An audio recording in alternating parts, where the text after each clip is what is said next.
Good day mga kasons, welcome back na naman sa ating panibagong video ngayon. Bago tayo magsimula, wala akong sinisiraan dito na brand ng speaker. So pakita ko lang sa inyo mga boss idol dahil yung dalawang speaker na ito ay design ito para sa mid. Dahil sa malapit na naman yung Christmas, so okay na okay itong mga boss idol. Okay itong video natin na ito, may pagpipilian po kayo. So mas malaman ng konti yung ating Broadway MD12 nasa 5,600 yung kanyang SRP, no, pag chinek natin ito sa online. Sa Joson Neo naman na ito is nasa 5,000 pesos. So sa usaping voice call naman, gumamit yung Neo 12 ng Joson na ito ng aluminum. Tapos dito naman sa ating Broadway MD12 nasa pure copper naman ito. So bali yung Joson Neo 12 na ito, ginagamit itong pang line array speaker. So si MD12 naman natin mga boss idol, so exclusive din itong pang mid. So baklasin ko muna dito yung MD12 ng Broadway. So mga boss idol, ito na yung dalawang speaker natin dito. So yung kanilang frame po dito, puro mga aluminum alloy po ito mga sir. And then po dito sa ating MD12, magnet po yung ginamit po dito, and then dito naman neodymium. So MD12 natin, 1000 watts, 8 ohms yan mga sir idol. Tapos dito naman sa neodymium na Joson Neo 12, nasa 800 watts, impedance 8 ohms. So sa size ng kanilang voice coil, 3 inches yung neodymium. Dito naman sa ating MD12 is nasa 4 inches po yung kanyang voice coil. Ayan, makita po ninyo, 4 inches. So sa harapan naman ng mga speaker mga boss idol, ito yung kanyang cone. So dito sa MD12, hindi nyo ito basta-basta magagalaw mga boss, napakatigas po yan mga sir. Design talaga ito pang mid. Kaya ito talaga yung nagustuhan ko dito sa MD12 na ito. Dahil po sa mid po niya, napakaganda po ng vocal na lumalabas dito. So dito naman sa Neo 12 natin, kung maalala ninyo, ginamit natin siyang pang sub. May lumalabas po siya na bass po pag ginamit natin siya sa low frequency. Pag pinrest po yan, is may movement pa po siya, no? Bago ko makalimutan, ito pala yung spider po ng ating MD12. Ito naman yung sa Joson Neo 12 mga boss idol. So mas malapad po yung spider ng ating ng ating MD12 kumpara sa Neo 12. So yung gagamitin ko dito na amplifier, Joson Saturn Max. Bali yung volume po natin dito naka-half po yan. So center lang natin yan. So wala na akong gagalawin po dyan na na volume mamaya. Yan rin po yung volume niya sa natin sa Neo 12. Unahin natin yung MD12 na speaker. So ito mga boss idol, play lamang tayo ng music. Kayo na bahalang makinig mga sir idol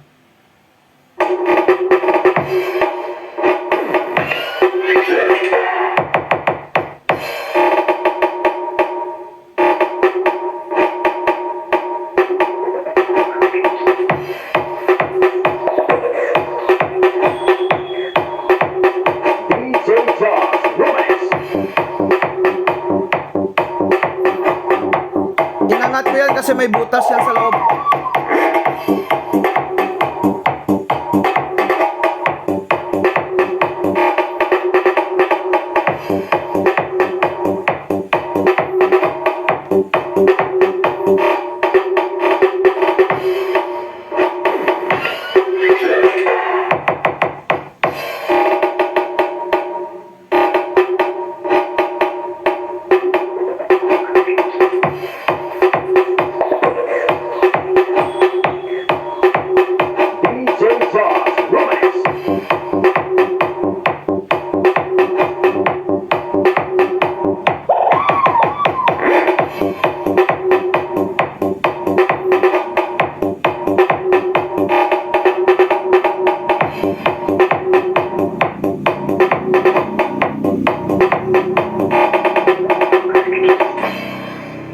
So Joson Neo na naman tayo mga sir idol, no? Parehas lang yan kanina sa volume, wala tayong ginalaw po dyan.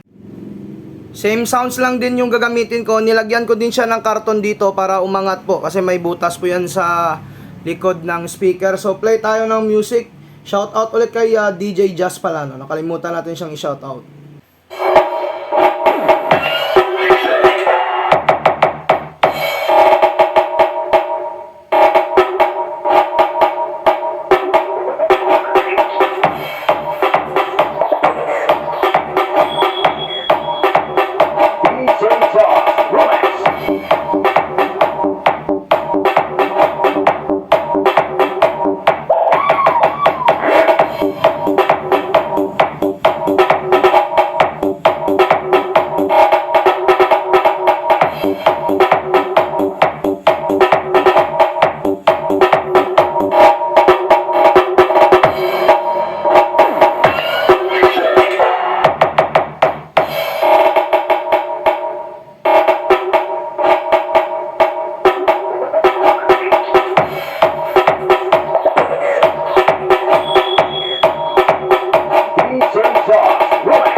Sa mga ka-sounds, yun nga yung test natin dito sa dalawang speaker.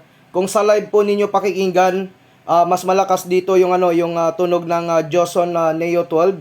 Same volume, same amplifier po yung ginamit natin dito kung ikumpara kay MD12 natin. Pero hindi po natin ito ma-judge mga Sir Idol dahil po walang mga processors tayong ginagamit dito sa ating mga speaker na ito. So pag merong processor dito mga Boss Idol, mas malalaman pa natin kung sino po yung mas magandang gamitin pag ginagamit natin sa pang mid natin. So ngayon mga Sir Idol, ulitin ko yung price ni Joson Neo, nasa around 5,000 ito. 5,600 naman yung MD12 ng Broadway dito. Tapos sa pan-testing po natin, medyo po may pumapasok dito na bass kay kay Joson Neo, and then po gumagalaw po yung cone po niya. Hindi katulad dito sa MD12 mga Boss Idol na hindi talaga gumagalaw yung kanyang cone dito nung tinetest natin. So yan nga mga sounds yung ating test dito sa dalawang speaker na ito. Sana ay nag-enjoy kayo sa panonood ng ating video topic. So malapit na naman yung Christmas New Year mga Sir Idol. Kayo na lang bahalang mag-decide po dyan sa dalawang speaker na yan kung ano po yung gusto po ninyong bilhin. Kasi nasa sa inyo naman kung hanggang saan yung kaya ng budget po ninyo. Hanggang dito na lang muna. Sa mga bagong nag-subscribe, huwag niyong kalimutan na i-hit yung notification bell button para sa mga video updates natin na i-upload. Maraming salamat mga kasama.